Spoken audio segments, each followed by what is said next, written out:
8절 말씀, 우리 말씀을 다 같이 한 목소리로 합독하도록 합니다. 시작. 내가 산을 향하여 눈을 들리라. 나의 도움이 어디서 올까? 나의 도움은 천지를 지으신 여호와에게서로다. 여호와께서 너를 실족하지 아니하게 하시며 너를 지키시는 이가 졸지 아니하시리로다. 이스라엘을 지키시는 이는 졸지도 아니하시고 주무시지도 아니하시리로다. 여호와는 너를 지키시는 이시라. 여호와께서 내 오른쪽에서 내 그늘이 되시나니 낮의 해가 너를 상하게 하지 아니하며 밤의 달도 너를 해치지 아니하리로다.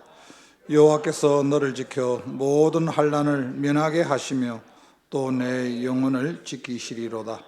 여호와께서 너의 출입을 지금부터 영원까지 지키시리로다. 아멘.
아멘.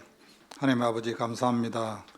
오늘 특별히 추수 감사주일을 맞이해서 한 해를 뒤돌아보며 주님 앞에 나와 예배자의 모습으로 살아가게 하신 하나님 아버지, 일평생 동안 성령의 줄에 붙잡힌 바 되어 살아가게 하여 주옵소서. 이 땅에 교회를 세우신 아버지 하나님, 교회가 교회되게 하여 주옵시고 이곳에 삼성교를 세워주사오니 주님 기뻐하는 교회로 세워지게 하여 주옵소서. 삼성교회가 협력하는 모든 선교지에 날마다 성령의 기름 부음이 있게 하여 주시옵시고, 하나님 아버지, 무엇보다 이 나라 이 민족을 불쌍히 여겨 주시옵시고, 코로나19로 인하여 힘든 가운데 있지만 하나님 이 가운데서도 우리에게 마음의 평강과 기쁨을 허락하여 주옵시고 회복의 역사, 치유의 역사가 있게 하여 주옵소서. 이 시간 드려지는 예배를 통하여 우리 하나님 영광 받아 주시옵소서. 예수님의 이름으로 기도하옵나이다. 아멘. 할렐루야. 우리 좌우처럼 인사하십시다. 주님의 이름으로 축복합니다. 예, 다시 한번 인사하시길 바랍니다. 은혜 받읍시다. 네, 오늘은 한국교회가 교회력으로 지키는 추수 감사 주일입니다. 지금 여러분 앞에 보면은 많은 지금 열매가 있는 과일들이 참 많습니다. 여러분, 농부가 아무리 수고하고 애써도 하늘에서 비를 주지 아니하고 햇빛과 공기와 바람이 없으면은 이런 열매를 맺을 수가 없습니다. 우리 인생 살아가는 것도 여러분 가만히 생각해 보면 농사 짓는 거와 똑같습니다. 내가 노력하고 수고하지만 정말 그 가운데 하나님의 도우심과 인도하심이 있을 때 내 인생의 삶이 회복되고 치유되는 것을 알 수가 있습니다. 여러분, 우리 가정에서 부모들이 늘 마음속에 걱정하는 것이 있지 않습니까? 무엇입니까? 자녀들을 걱정하지 않습니까? 그래서 어른들이 이런 말을 합니다. 뭐니 해도 자식 농사가 참 중요하다. 여러분, 자식을 키우는 것도 농사입니다. 내가 아무리 잘 키우고 잘 여러분 세우고 싶어도 내 뜻대로 마음대로 되지 않는 것이 자녀들이지 않습니까? 그래서 자녀들은 믿음 안에서 잘 자라줘야 됩니다. 또 그렇게 하기 위해서는 부모된 저와 여러분들이 자녀들을 위해서 늘 기도해야 됩니다. 내가 부족한, 부모로서 부족한 부분은 하나님이 도와주셔서 하나님께서 그 인생의 삶을 만지시고 하나님께서 인도하여 달라고 우리는 기도할 수밖에 없습니다. 우리 현대인들이 살아가는 가운데 누구에게나 다 공통적인 질병이 있습니다. 이것은 바로 감사 불감증입니다. 하나님 앞에 살아가는 가운데 감사해야 되는데 그것을 잊어버리고 하루하루 살아가는 것이 참 많습니다. 여러분, 왜 우리가 감사를 잊어버릴까요? 이유는 하나입니다. 내가 노력하고 내가 수고해서 여기까지 왔다고 생각합니다. 그러다 보니까 우리 마음속에서는 감사가 없습니다. 성경은 우리에게 말씀하고 있습니다. 시편 50편 22절 말씀해 보면 하나님을 잊어버린 너희여 이제는 이를 생각하라. 그렇지 아니하면 너희가 너희를 찢으리니 건질 자가 없으리라. 여호와 하나님 앞에 감사하는 자는 나를 영화롭게 하나니, 그렇게 말씀하고 있습니다. 여러분, 이 땅에 살아가는 가운데 하나님을 잊어버리고 살아가면은 세 가지 증상이 나타납니다. 첫 번째, 영적 탈진이 일어납니다. 하나님만이 우리 공간을 차지할 수 있는 공간이 있는데 그 속에 하나님이 없으니까 열심히 노력하고 수고했지만 나도 모르게 영적 탈진에 있는 내 모습을 보게 됩니다. 하나님을 잊어버린 현상입니다. 두 번째는 여러분, 하나님을 잊어버리고 살아가다 보니까 나에게 감사가 잊어버립니다. 살아가는 가운데 다 내가 수고하고 내가 노력해서 내가 이루었다고 생각하니까 감사를 잊어버립니다. 그리고 내 살아가는 삶이 마지막에 그 인생이 파괴되는 것을 알 수가 있습니다. 하나님을 잊어버리면 하나님이 너희를 찢어버리고 하나님께서 너희를 건질 자가 없다고 말씀하고 있습니다. 이 땅에 살아가는 가운데 열심히 살아왔고 수고하고 노력했지만 이 땅을 떠나는 마지막 인생의 길에 내 인생을 뒤돌아보면 허무할 수밖에 없습니다. 그리고 눈을 감을 수가 없습니다. 왜 그렇습니까? 불안하니까요.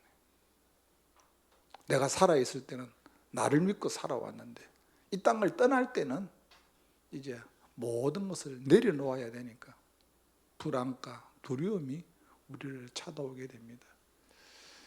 이 땅에는 세 종류의 사람이 있습니다. 첫 번째는 감사할 수 있는 조건이 있어서 감사하는 사람이 있습니다. 이거는 많은 사람이 여기에 속합니다. 감사할 조건이 있으니까 감사합니다. 그러나 두 번째는 여러분, 감사할 수 있을 때 감사하지 않는 사람이 있습니다. 그 대표적인 사람이 누굽니까? 누가복음 17장에 보면은 나병 환자 10명이 소개됩니다. 그들은 사람의 힘으로 그 당시에 치유를 받을 수가 없습니다. 주님께 와서 그의 치유함을 원합니다. 주님께서 제사장에게 너희 몸을 보이고 그렇게 하면 너희가 치유함을 받을 것이라고 주님이 그들을 축복하여 주셨습니다. 그들의 10명은 다 치유함을 받았습니다. 그러나 한 사람만이 주님 앞에 나와서 감사를 드립니다. 주님 감사합니다. 내가 치유함을 받았습니다. 그때 주님께서 그렇게 말합니다. 10명이 다 치유함을 받았는데 9은 어디 갔느냐? 다 나와서 주님 앞에 감사하고 주님 앞에 영광을 올려드려야 되는데 한 사람만이 주님 앞에 나와서 감사했을 때 주님이 찾으십니다. 9은 어디 갔느냐? 그리고 마지막으로 여러분, 감사할 수 없을 때 감사하는 사람입니다. 여러분 이거 참 어렵습니다. 목사님, 2020년도 한 해를 뒤돌아볼 때 코로나19로 인해서 여러 가지 어렵고 힘든 가운데 감사할 조건이 하나도 없는데 그럼에도 불구하고 감사해야 됩니까?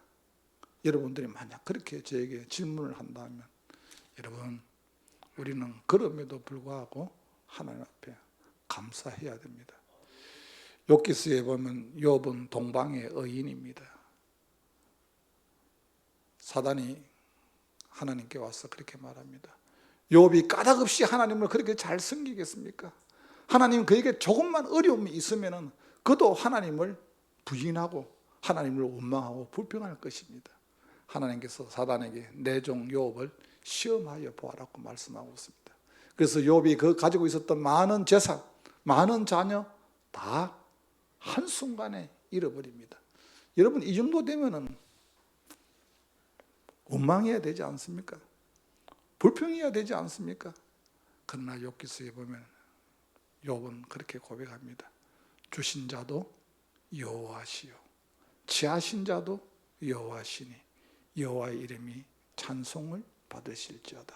그런 가운데서도 욥은 감사할 수 없는 조건 가운데서도 하나님을 높이고 하나님을 찬양한 것을 알 수가 있습니다. 이유는 하나입니다. 그런 가운데서도 욥은 하나님의 주권을 인정을 했다는 겁니다. 하나님께서 나에게 주셨기 때문에 하나님이 그것 또한 취하신다. 그러면서 그가 깨달은 것이 무엇입니까? 내가 알몸으로 왔는즉 알몸으로 돌아갈지어다. 내 인생의 삶이 알몸 인생이라는 것을 그가 깨달았다는 겁니다. 오늘 예배를 드리는 사랑하는 성도 여러분, 저와 여러분이 이 땅에 올 때 혹 뭐 가지고 온 거 있습니까? 저와 여러분이 이 땅에 올 때 가지고 온 거 아무것도 없습니다. 우리가 가만히 뒤돌아보면 그럼에도 불구하고 주님이 우리에게 주신 것이 참 많습니다. 가정도 주셨고요, 자녀들도 허락하여 주셨고, 이 땅에 살아가는 가운데 일용할 양식도 주셨고 참 주신 것 많습니다. 그러나 우리는 그 주신 것보다는 잃어버린 것, 없는 것 때문에 우리는 하나님 앞에 감사하지 못하는 것을 알 수가 있습니다. 빌립보서에 보면, 빌립보 4장에 보면 사도 바울이 그렇게 고백합니다. 내가 풍부에 처할 줄도 알고 비천에 처할 줄도 알며 내가 일체에 자족하는 비결을 배웠다. 그렇게 말씀하고 있습니다. 이 자족하는 비결이 무엇입니까? 그 상황 가운데 만족하며 받아들인다는 거예요. 사랑하는 성도 여러분, 여러분에게 지금 마음속에 기쁨이 없습니까? 평강이 없습니까?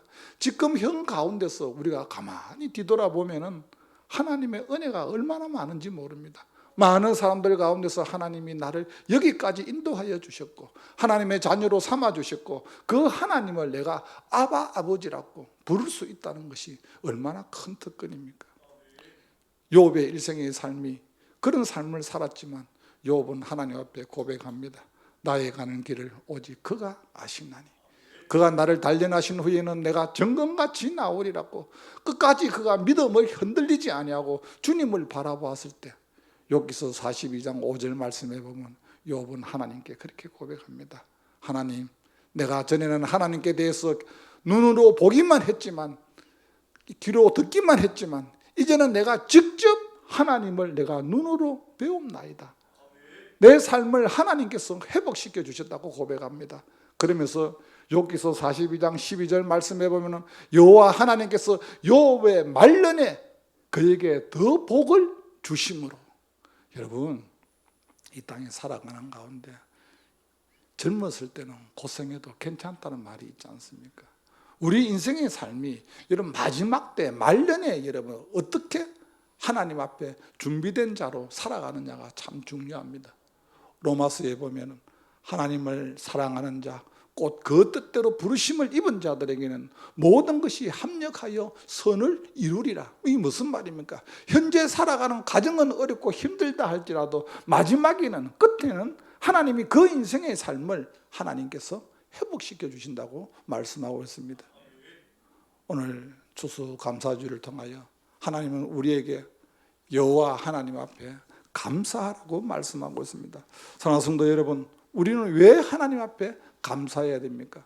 사람은 이 땅에 태어나면서부터 누군가의 도움이 없으면 살아갈 수가 없습니다. 우리는 어릴 때 부모님의 도움을 받아 살아왔습니다. 결혼을 해서 남편의 도움을, 아내의 도움을 받으며 살아갑니다. 그리고 나이가 들어서는 또 자녀들의 도움을 받으며 살아갑니다.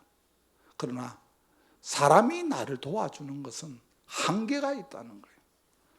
오늘 말씀해 보면 시편 기자의 고백이 여호와 하나님 앞에 감사하며 하나님의 도움을 받아야 된다고 말씀하고 있습니다. 오늘 시편 121편의 전체적인 내용이 무엇입니까? 이스라엘 백성들이 바벨론 포로에 잡혀가서 그들이 70년 동안 노예 생활을 하다가 다시 이제 예루살렘으로 돌아와서 하나님의 도우심을 구하면서 지었던 시가 시편 121편입니다. 오늘 말씀해 보면 1절에서 2절 말씀입니다. 같이 한번 읽습니다. 시작. 내가 산을 향하여 눈을 들리라. 나의 도움이 어디서 올까? 나의 도움은 천지를 지으신 여호와에게서로다. 아멘. 오늘 말씀해 보면 하나님은 우리 인생에 도움을 주시는 분이라고 말씀하고 있습니다. 그렇습니다. 오늘 예배를 드리는 사랑하는 성도 여러분, 사람이 나를 도와주는 것은 한계가 있다는 거예요.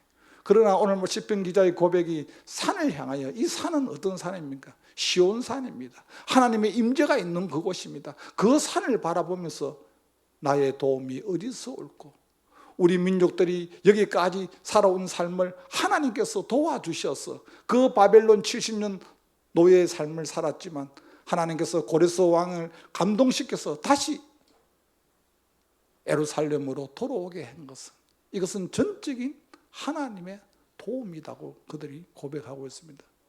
사랑하는 성도 여러분, 2020년도 한 해를 뒤돌아볼 때 우리의 살아온 삶도 그렇습니다. 올 한 해가 얼마나 코로나19로 인해서 힘들었습니까?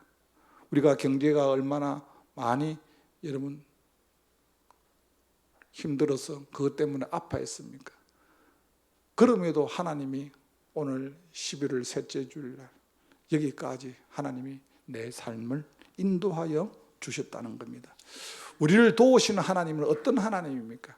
하나님께서 이스라엘 백성들을 430년 동안 그 애굽에서 종살이하고 있을 때 하나님께서 그들을 출애굽시키고, 또 광야 40년 동안 광야 생활하는 가운데 낮에는 구름 기둥으로 밤에는 불 기둥으로 그들의 삶을 인도하여 주셨습니다. 출애굽기에 보면 하나님께서 그 백성을 인도하실 때 내 백성의 고통을 보고 그 부르짖음을 듣고 그 근심을 알고, 그렇게 말씀하고 있습니다. 하나님은 다시 말해서 우리의 모든 삶을 보고 계시는 하나님, 그리고 하나님은 우리의 부르짖음을 모든 것을 하나님께서는 듣고 계시는 하나님, 우리의 근심을 알고 계시는 하나님.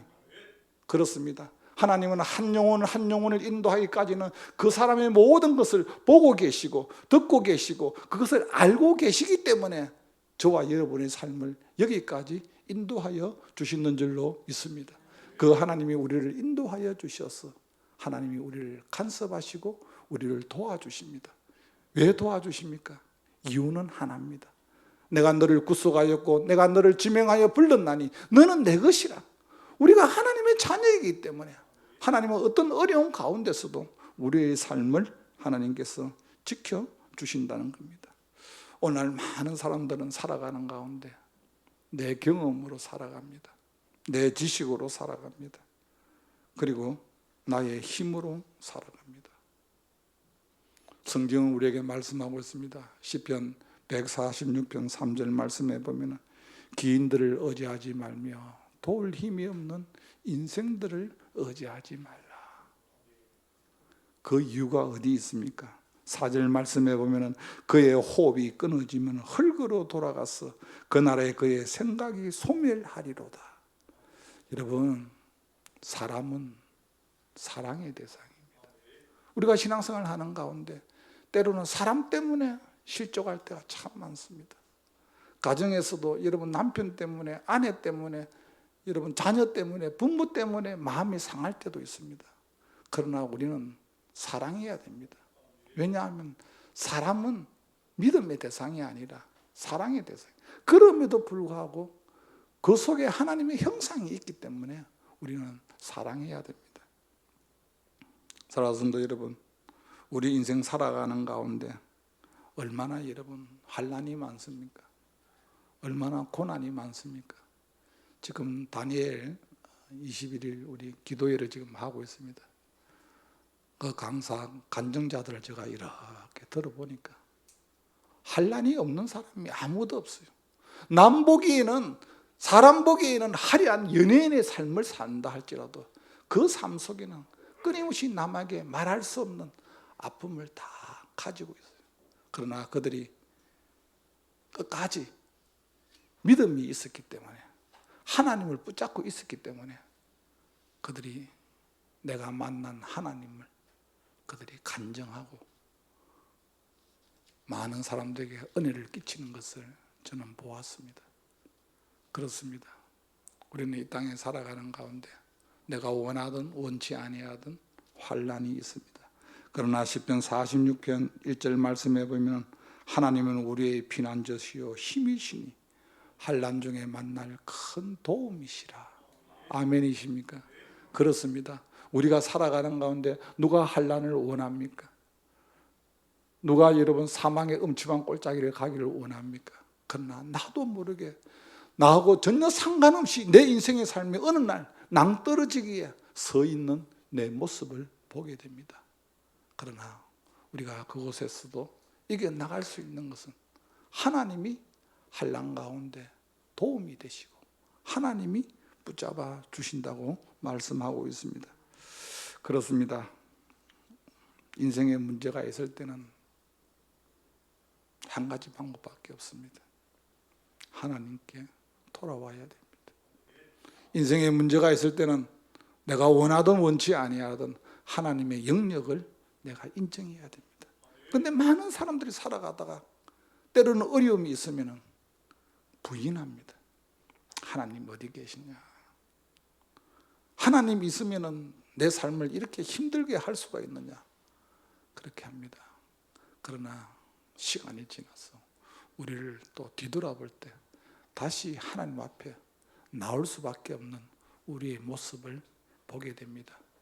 오늘 예배를 드리는 사랑하는 성도 여러분, 우리 인생에 문제가 있을 때마다 끝까지 도우시는 하나님, 그 하나님을 의지하며 하나님 앞에 감사할 수 있는 믿음의 성도들이 되시기를 주님의 이름으로 간절히 소원합니다. 두 번째 오늘 말씀해 보면 우리가 이 땅에 살아가면서 왜 하나님께 감사해야 됩니까?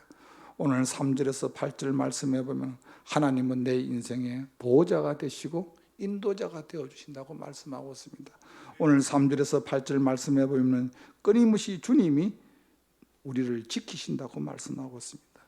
그것도 한두 번도 아니고 3절에서 8절 말씀에 6번이나 계속해서 주님이 내가 너희를 지킨다, 내가 너희를 지킨다. 사랑하는 성도 여러분, 주님이 우리를 어떻게 지킨다고 말씀하고 있습니까? 오늘 3절에서 4절 말씀해 보면 여호와께서 너를 실족하지 아니하게 하시며 너를 지키시는 이가 졸지 아니하시리로다. 이스라엘을 지키시는 이는 졸지도 아니하시고 주무시지도 아니하시리로다. 하나님은 신실하게 지켜주신다는 거예요. 여러분, 사람은 살아가는 가운데 잠을 안 자고는 살 수가 없습니다. 그러나 우리가 믿는 하나님은 졸지도 아니하시고 주무시지도 아니하시고. 남자분들, 군인 생활하신 분들, 여러분 냉호반에서 불침범이라는 걸 여러분 써보셨을 겁니다. 다른 전우들이 다 잠을 자고 있는데 12시나 1시 돼갖고 잠도 자지 못하고 총을 가지고 냉호반에서 잠자는 전우들을 바라보면서 불침범을 서지 않습니까? 그런데 만약에 여러분 그 불침범이 같이 잠을 잡으면 어떻게 됩니까? 적군이 들어오면 다 사살될 수밖에 없습니다. 근데 간혹 여러분 뭡니까? 군에서 여러분 어떤 일이 일어납니까? 분명히 내 불침범을 다 쓰고 깨웁니다. 특별히 고참들, 병장님, 상병님, 불침범 시간입니다. 알았다. 그럼 일어나는 줄 알고 옷을 주심주심 있는 걸 보고 자기는 가정 침상에 가서 잠을 잡니다. 그런데 여러분 고참이라고 뭡니까? 계속 잡으려보지 않습니까? 그러다 보면 여러분 초비상이 걸리지 않습니까? 왜냐? 너무 잠이 오니까. 그러나 우리 하나님은 어떤 하나님? 졸지도 아니하시고 주무시도 아니하신 하나님. 그 하나님은 보고 계시고 듣고 계시고 알고 계시는 하나님. 그 하나님이 우리를 지켜주신다고 말씀하고 있습니다. 사랑하는 성도 여러분, 하나님은 우리를 지켜주시는데 뭐까지 지켜주십니까? 오늘 7절 말씀입니다. 같이 한번 읽습니다. 시작. 여호와께서 너를 지켜 모든 환난을 면하게 하시며 또 내 영혼을 지키시리로다. 아멘. 우리가 살아가는 가운데 여러분 영혼이 참 중요합니다. 여러분 우리의 육신 지켜주는 거 참 중요하지만 더 중요한 것은 주님 앞에 가는 그날까지 여러분 우리가 뭡니까? 이 영혼을 끝까지 여러분 붙잡고 있어야 됩니다. 내 영혼이 은총이 입어 그 어디나 하늘나라. 주님 앞에 갈 때까지 내 영혼이 병들지 아니하고 내 영혼이 사단에게 잡히지 아니하고 끝까지 우리 영혼을 지켜야 되는데 내 스스로 내 영혼을 지킬 수가 없다는 겁니다. 예수님이 있는 사람은 육신보다는 영혼이 잘 돼야 됩니다. 그래서 하나님께서 말씀을 통하여 내 영혼이 잘된 같이 너가 범사에 잘되고 강건하기를 내가 간구하노라. 영혼이 잘되는 사람은 범사는 따라옵니다. 세상 사람들은 영혼은 상관없습니다. 범사만 잘되면 좋겠다. 육신만 잘되면 좋겠다고 그렇게 살아갑니다. 그러나 마지막 때 그 영혼이 뜨거운 불길을 향하여 들어가는 모습을 우리는 보게 됩니다. 그러나 하나님의 자녀는 이 땅에 살아가는 가운데 영혼이 잘 되면은 범사가 잘 되고 범사가 잘 되면 하나님이 강건한 축복을 허락하여 주신다고 말씀하고 있습니다. 오늘 하나님께서 우리의 인생의 삶을 지켜주시는데 육신의 삶만 주님이 지키는 것이 아니라 주님이 영혼까지도 한 영혼 한 영혼 그 영혼을 주님께서 붙잡고 계신다고 말씀하고 있습니다. 언제까지요? 오늘 8절 말씀입니다. 같이 한번 읽습니다. 시작. 여호와께서 너의 출입을 지금부터 영혼까지 지키시리로다. 아멘. 여러분 출입이란 것이 뭡니까? 들어오고 나가는 거예요. 우리 인생 살아가는 가운데 여러분 우리가 삶이 들어오고 나가는 그 모든 것을 주님이 영혼까지 주님이 약속하셨습니다. 세상 끝날까지 내가 너와 함께 있으리라. 여러분 이 땅에 살아가는 가운데 마지막까지 나와 함께 할 수 있는 사람이 과연 몇 명이나 있을까요? 내 죽음의 현장, 이 땅을 떠나는 그 현장까지 나와 함께 동행할 수 있는 사람이 여러분 누가 있을까요? 여러분 그렇습니다. 주님은 세상 끝날까지 내가 너와 함께 있으리라 약속하셨습니다. 그렇습니다. 오늘 주수 감사주를 통하여 우리는 다시 한번 오늘 말씀을 통하여 내가 왜 하나님 앞에 감사하며 살아가야 되는가? 내 살아가는 삶 가운데 하나님이 순간순간 내가 알지 못하는 그 도움으로 살아왔는데 우리는 때로는 그것이 우연이라고 생각합니다. 우연이야. 운이 좋아서 그렇지. 여러분 그렇지 않습니다. 세상 사람들은 그것이 우연이라고 생각하고 그것이 운이 좋아서 그렇다 하지만 그것은 하나님의 섭리입니다. 룻기서에 보면 룻이 우연히 보아서 밭에 가서 일을 하게 되었다라고 성경이 기록하고 있습니다. 여러분 룻이 보아스를 만난 것이 우연히 만났을까요? 아닙니다. 하나님의 섭리 가운데 그가 끝까지 그 시어머니가 믿는, 그 나오미가 믿는 그 하나님을 내 하나님으로 믿고, 어머니가 믿는 하나님이 내 하나님이 되고, 어머니 백성이 내 백성이 되겠다고 그가 끝까지 하나님을 향했을 때 하나님께서 그 인생의 삶을 하나님이 마지막 어떻게 합니까? 회복시키지 않습니까? 여러분, 그렇습니다. 우리 인생의 삶이 지금은 나에게 슬픔이 있다 할지라도 하나님이 기쁨으로 끝나게 합니다. 지금은 절망 가운데 있다 할지라도 하나님이 내 삶을 하나님이 회복시켜 주시는 줄로 믿습니다. 우리가 이 땅에 살아가는 가운데 중요한 것은 하나입니다. 그럼에도 불구하고 하나님 앞에 감사할 때 하나님께서 그 인생의 삶을 책임져 주셨어. 앞으로 남은 인생의 삶이 저와 여러분들도 많은 사람들에게 살아계신 하나님을 증거할 수 있는 간증의 주인공들이 되시기를 주님의 이름으로 축복합니다. 하나님 아버지, 감사합니다. 한 해 동안 뒤돌아볼 때 모든 것이 하나님의 은혜인 것을 고백합니다. 순간순간 우리 인생의 삶을 만져주시고 회복시켜 주시는 하나님, 도우신 하나님을 찬양합니다. 하나님이 내 인생의 보호자 되어 주시고 내 삶을 인도하여 주심을 감사합니다.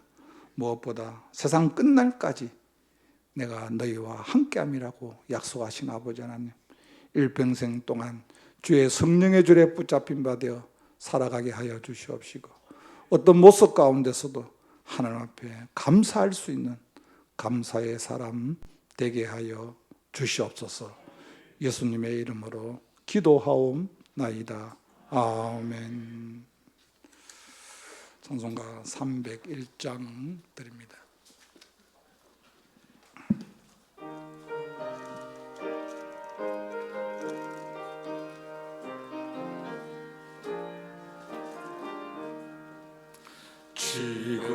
지금까지 지내온 것 주의 크신 은혜라. 한이 없는 주의 사랑 어찌 이루 말하랴. 자나깨나 주의 손이 항상 살펴주시고 모든 일을 주 안에서 형통하게 하시네. 몸도 맘도 연약하나 새 힘 받아 살았네. 물 붓듯이 부으시는 주의 은혜 족하다. 사랑 없는 거리에 나 험한 산길 헤맬 때 주의 손을 굳게 잡고 찬송하며 가리라. 주님 다시 배올 날이 날로 날로 다가와. 무거운 짐 주께 맡겨 벗을 날도 멀잖네. 나를 위해 예비하신 고향 집에 돌아가 아버지의 품 안에서 영원토록 살리라. 아멘. 아멘. 먼저 여러분 교회 소식부터 알리도록 하겠습니다.